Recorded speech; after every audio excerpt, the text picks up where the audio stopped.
Okay. Let's go back to see. We'll do a couple more teams. One team I wanna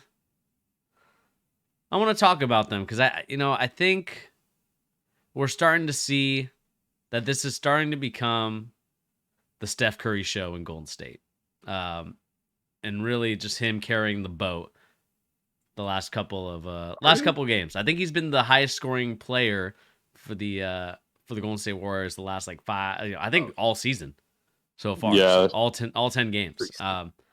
So looking at the schedule for the Golden State Warriors going into week 1, playing the Phoenix Suns. I think this was when at least 2 of them were healthy. I think Booker and KD. They beat the Sacramento Kings. They beat the Houston Rockets. A couple of teams that they should beat. They should definitely. I'm a little disappointed with the Sacramento Kings, but maybe they're a disappointment this year. They lost to Denver. They've lost to Cleveland twice now. So I think that might have to say something about Cleveland. And maybe just the length and size is a big issue because they lose to teams that seem to have length. But let's talk about the Golden State Warriors. I think that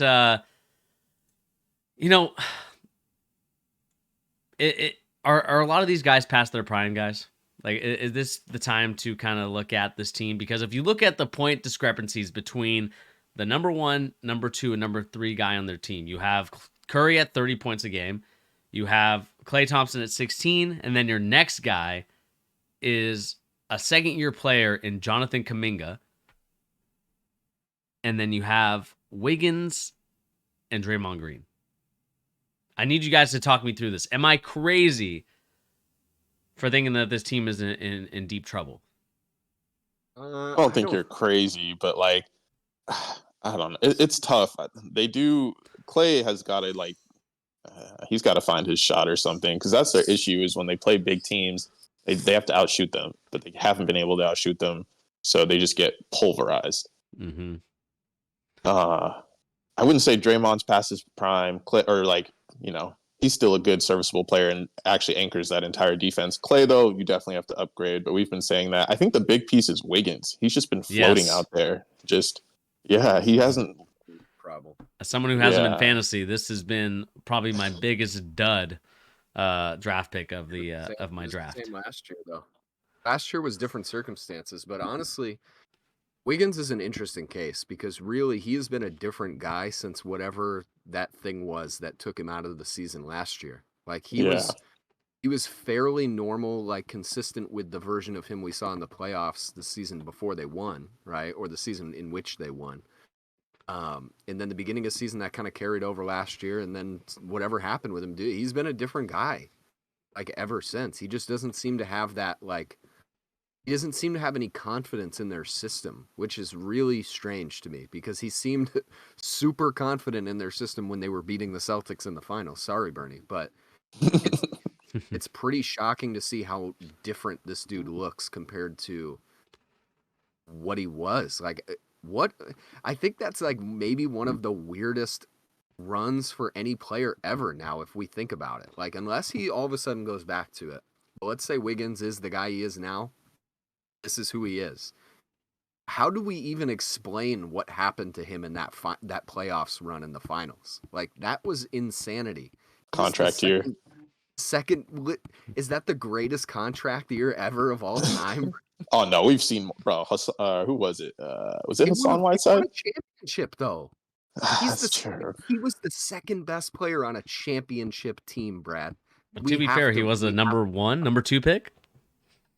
Yeah, but he's not been that guy any other time other than the time they won a final. Bernie, you'd have another ring to celebrate as a Celtics fan if it wasn't for Andrew Wiggins. I would say that's more on Marcus Smart in our offense. To be fair, I think that's. I'd put it on Wiggins. He was locking up Tatum. Yeah, he was. Yeah, he was better than Steph for a couple games until Steph exploded in TD Garden. Yeah. He had him in a rear naked choke for 6 straight games. It was mind bending to see what Wiggins was doing to Tatum. I don't know, man. Steph Curry. I agree. Let me answer your question, Bertie, your original question. I don't think it's time to panic because honestly, Steph is better than I've ever seen him right now. He's still as good as he's ever been, if not better. Their problem is like we've been saying, it's the side guys, but especially the Klay Thompson of it all it's the number one problem with the team. I mean, Wiggins is right there too, but as long as Klay is their, second in command on the offensive side of the ball, this team is pretty capped. Like, he's not the guy he was by any stretch of the imagination. That's not shocking anyone to say it, but I honestly kind of like this team more than I did last season. I like the Chris Paul addition. I like his willingness to just be on the team and just do everything he can. His assist to turnover ratio is absolutely stupid. It's so dumb. It's like 7.5, I think, is his assist to turnover ratio, Chris Paul. But he's just fit into their system like an absolute glove, which shouldn't be surprising. I mean, it's Chris Paul. He's, one of the best point guards of all time. Yeah, but his scoring Talk is about slowing it. down. Yeah, but that's been the case for years. I mean, that's why they were willing to get rid of him in Phoenix. I just think in terms of a role player, you don't get much better than a guy like Chris Paul, especially in this type of system. But I don't know, man. I still think they're definitely a team to be worried about in terms of like a championship contender, in my opinion. As long as Steph is this version of himself, he's this good, I just think you have to take them seriously. I agree with that, especially with Draymond too, because he's still an entire defense by himself. He really is. I'm not the biggest Draymond person, but he he is not. I don't think he's fallen off at all. So what moves could you guys see them making? Because at this point they have to make a move. You're not getting anywhere with Klay, and like you have to make a move for somebody. I really think they screwed up by not going for Siakam last season. I think that was their move to go get somebody like Siakam. I don't think he's available like he was last season. I think he still is. They don't want him on the team. You think so? Siakam or Yeah. OG? You think OG? I don't think. I don't think they get OG. They need better. They need scoring. They need something like Siakam is like a huge difference maker for this team. Yeah. Or Levine. I mean, Levine is like another really solid option, but that would be the end of Klay in Golden State probably, or at least the end of him as a starter for their team probably. But I would say Pascal Siakam is my number one guy for this team. I agree with that. They just because he brings the defense and the scoring. But what would they give for him? Do you think they'd have to give up Kuminga? They would have to. Yeah. It would have to be probably. Unfortunately Wiggins. for them, it would probably have to be Kuminga and like Moody or somebody like that. So it Yeah. has to be somebody with value. Yeah. At least they have the people to make that move, and they'll probably do that. They need to release, or they need to find a way to trade Wiggins, man. That's the move. You were about to say release. That's crazy. I meant to... You hate this man right now, bro. This dude is screwing me in fantasy. No, but they do need to find a way to trade him because he's not helping you whatsoever. I mean, 16% from 3, 52, like 53% from the line. This guy is not giving you the offensive production that he once had. And maybe that's age, maybe players peaks and I know, but players like what do you call it? Their primes are different. Maybe he's 11 points per game is crazy. He can get 11 points per game in the first quarter just going to the free throw line with his athleticism. He doesn't. I don't get it. He's just playing super passive. It's wild. Can we just do this for a second? I gotta do it. I gotta do the thing we did a lot this offseason. Trade for Zach LaVine? I gotta point the finger at Steve Kerr a little bit here too. I just gotta do it. Like, I know it's not like he's working with a ton either, but to a certain extent, I mean, man, you're the coach. You're the coach. There's got to be some talk with guys like Klay. Like, I feel like this team is held hostage to the legacy they're still in the middle of writing. Like, very true. That's a bar. They can't get out of their way.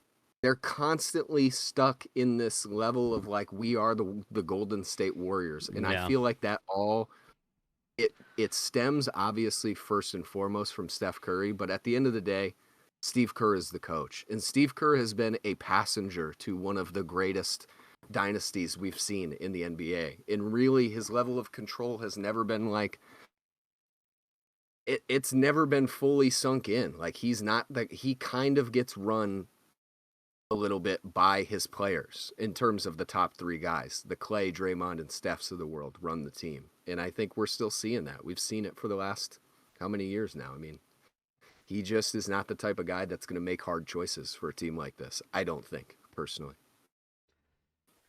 Yeah. He needs to just get off that weak motion offense a little bit, especially since you don't have the personnel to like enact it. Yeah. Especially since your guys literally don't have the knees to run that type of offense anymore. Like Klay can't do what he did years ago. And teams have caught up to that. Like it's, when they first ran it, they kind of caught everyone by surprise, and they're playing in an older era with double bigs. And now you're just playing. I mean, we saw it yesterday. Karis LeVert was sitting on him, just locking up any dribble moves he could do. I mean, yeah. Say that again 2 times. Karis LeVert. Like, what? Hey, man, he's seen some training videos, man. He's been looking pretty good. He's been working. He caught a lob yesterday. I was like, that Mr. Do It moving training is working. Yes, it definitely is. I can vouch. I can vouch for that. I believe that in GBG. Karis LeVert. Not very much. Yeah, but I think. Do you try to get Zach LaVine? Is that something that you could do? They have to. He'd be a big bolster to them, honestly.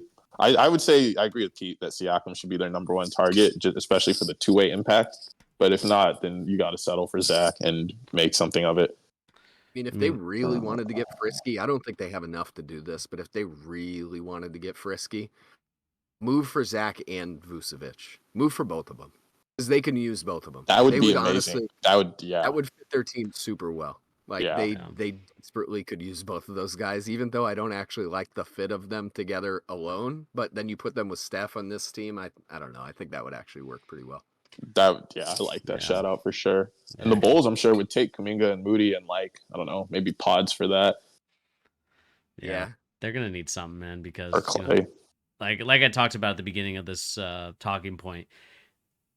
30 points a game is amazing from Steph, but the drop off from like him to his other guys, I think it's significant. And I think you guys are right in the offense. Like these guys are trying to run the same stuff, trying to do the same things, but just 5-6 years later. And it's just, it's not going to work if you guys don't have the legs for it. So, has caught up. The league has caught up for sure. Like that's not working. Yeah. But let us know in the comment section down below. What do you guys make of the Golden State Warriors? Are they for real? Do you believe their record? Do you think there's any issues with this team? Let us know in the comment section down below.